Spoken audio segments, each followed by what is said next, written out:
भारतीय संस्कृति और सभ्यता हजारों साल से भूमंडल पर सतत रूप से विकसित, परिष्कृत और समृद्ध हो रही है। इसकी महत्ता का दुनिया ने सदा लोहा माना है। इस महान संस्कृति और सभ्यता की वाहिका की परिचायक इसकी भाषा रही है। भारत की भाषाओं में महत्वपूर्ण स्थान रहा है हमारी राजभाषा हिंदी का। हिंदी जिसकी जननी संस्कृत है, संस्कृत जिसमें वेद, रामायण, महाभारत लिखे गए, जो भारतीय संस्कृति की रीढ़ हैं। हिंदी की ये विकास यात्रा संस्कृत लौकिक संस्कृत से होकर प्राकृत और अपभ्रंश के रूप में विकसित हुई। इस नई भाषा ने कश्मीर से लेकर कन्याकुमारी और अरुणाचल प्रदेश से गुजरात तक भारत को एक सूत्र में पिरोने का बेजोड़ कार्य किया। इस खड़ी बोली को आज हम सब हिंदी कहते हैं। 1000 वर्ष से अधिक के इस कालखंड में विभिन्न शासन व्यवस्थाओं के कारण हिंदी द्रविड़, तुर्की, फारसी, अरबी, पुर्तगाली और अंग्रेजी आदि भाषाओं से प्रभावित हुई। इसकी धमनियों में पाली, प्राकृत, अपभ्रंश, ब्रज, अवधी, मारवाड़ी, मैथिली, भोजपुरी, गुजराती, तमिल, कन्नड़, तेलुगु, मलयालम, मराठी, बांग्ला, पंजाबी आदि समस्त भारतीय भाषाओं की चेतना समाहित है।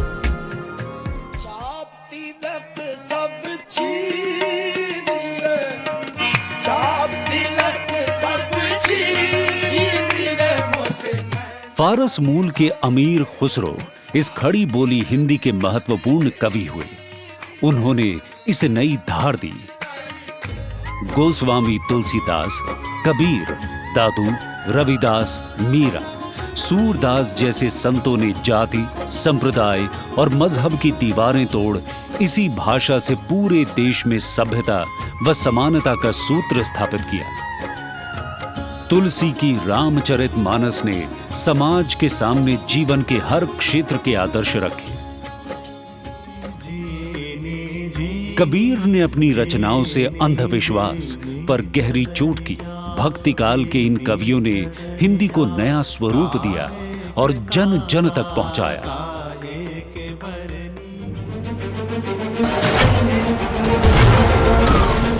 ईस्ट इंडिया कंपनी को भारत के बड़े भूभाग में अधिकार जमा लेने के बाद राजकाज के लिए स्थानीय भाषा की आवश्यकता महसूस हुई। इसके लिए उन्होंने शासन के कामकाज की भाषा के रूप में फोर्ट विलियम कॉलेज के माध्यम से खड़ी बोली के वर्तमान स्वरूप को विकसित करने में योगदान दिया।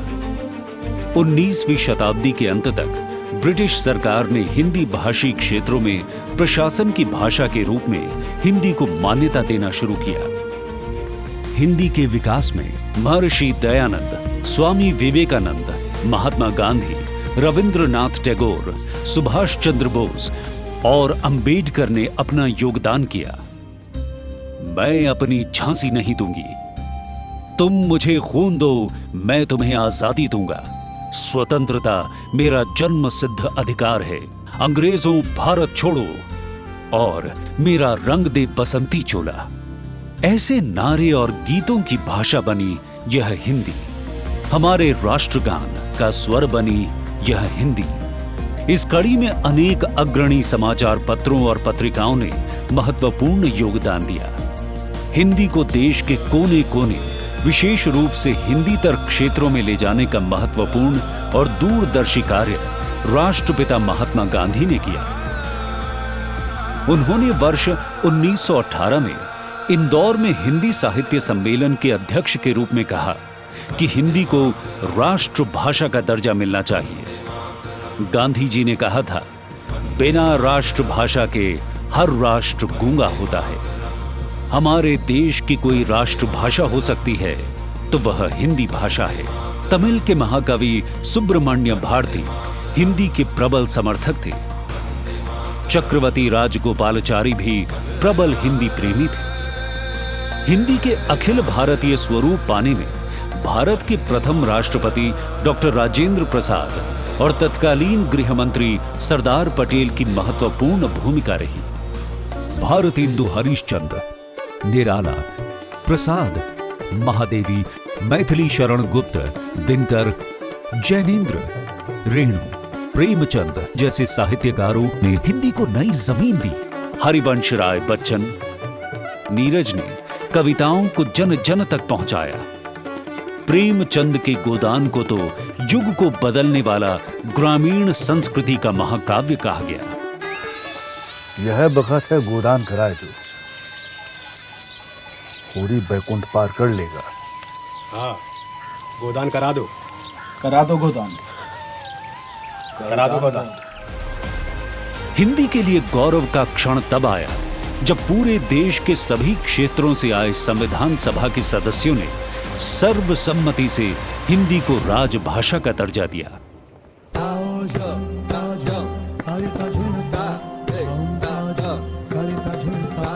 भारतीय संगीत, नृत्य एवं नाट्य भारत की महान सांस्कृतिक विरासत है। इसी गीत, संगीत, नाटक और नृत्य ने हिंदी भाषा को समाज के साथ गहरे रूप से जोड़ा।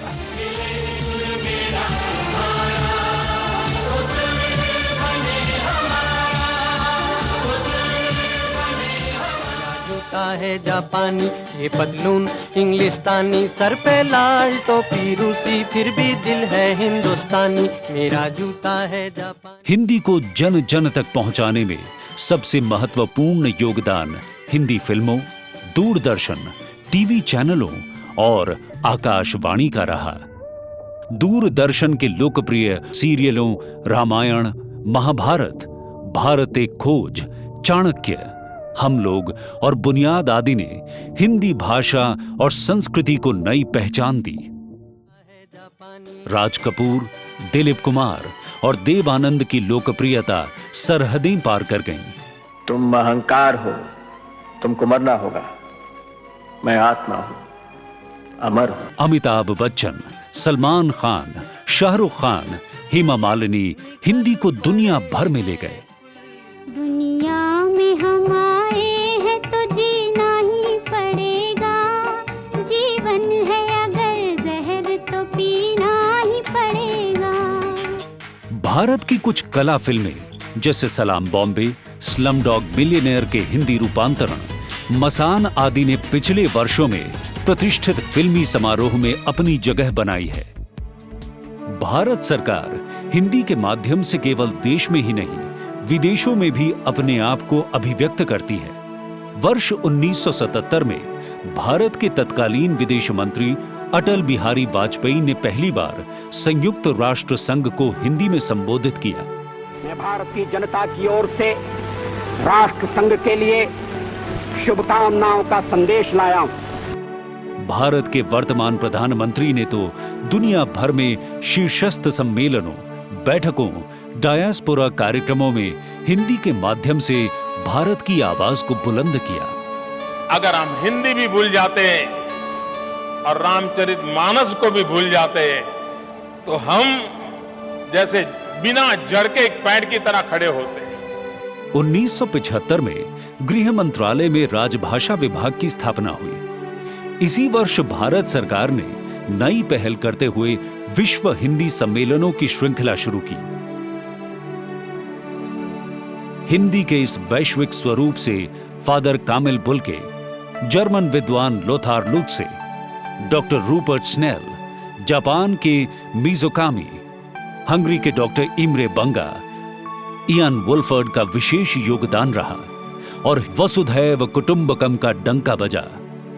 वर्ष 2018 के अगस्त माह में मॉरिशस में हुए 11वें विश्व हिंदी सम्मेलन ने दुनिया भर के हिंदी विद्वानों और हिंदी सेवियों को एक बार फिर वैश्विक मंच प्रदान किया।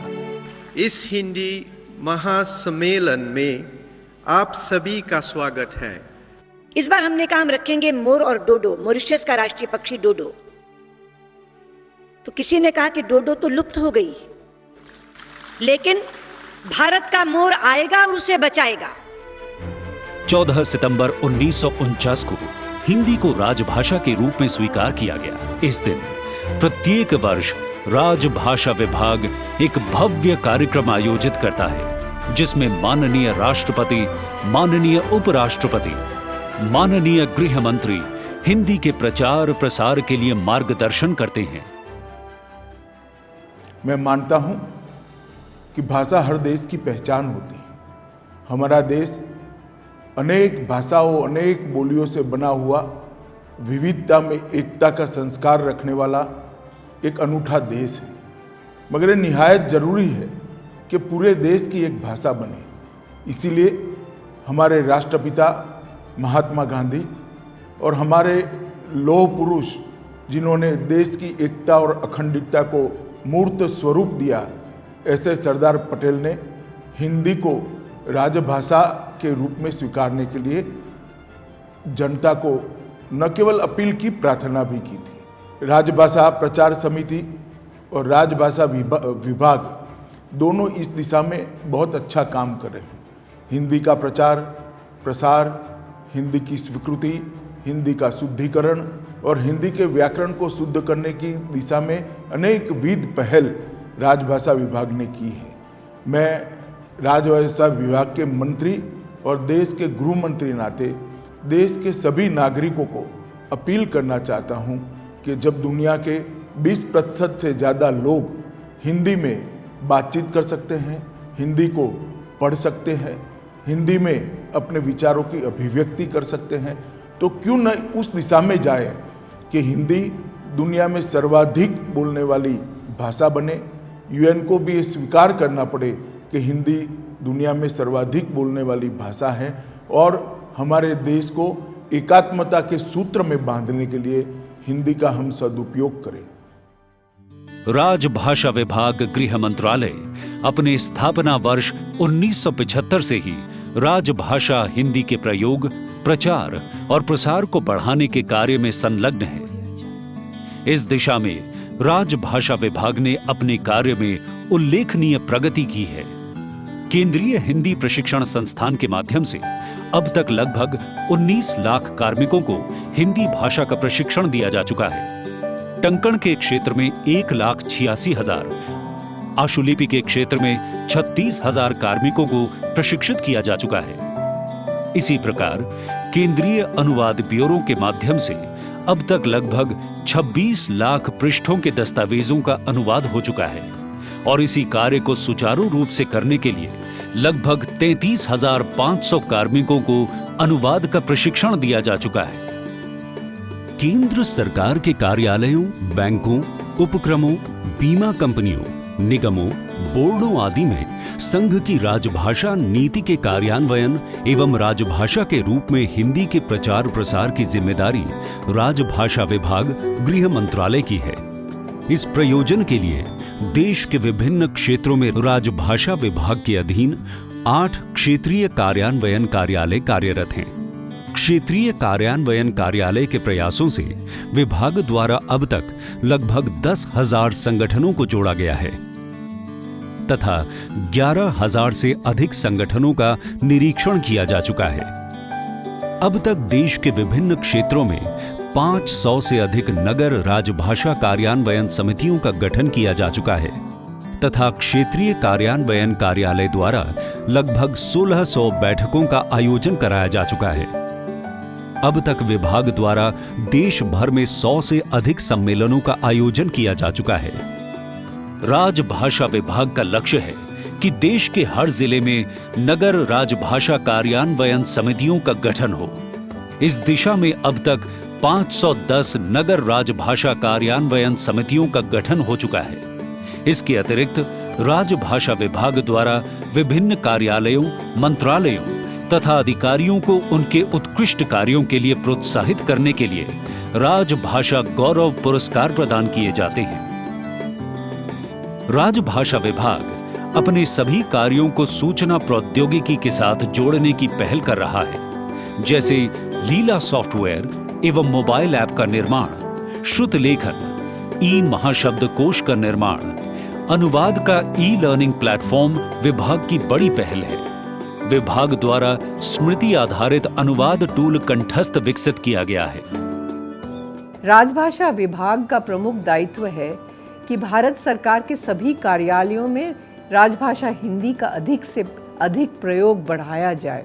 इस दिशा में मैं सभी वरिष्ठ अधिकारियों व कार्मिकों से अनुरोध करती हूँ कि वे अपने कामकाज में हिंदी का अधिक से अधिक प्रयोग करें और अपने संवैधानिक कर्तव्यों का पालन करें। संसद देश की आवाज है और संसद में हिंदी हर स्तर पर उपलब्ध है, तो उसका श्रेय विभिन्न मंत्रालयों में काम कर रहे राजभाषा अधिकारियों को है।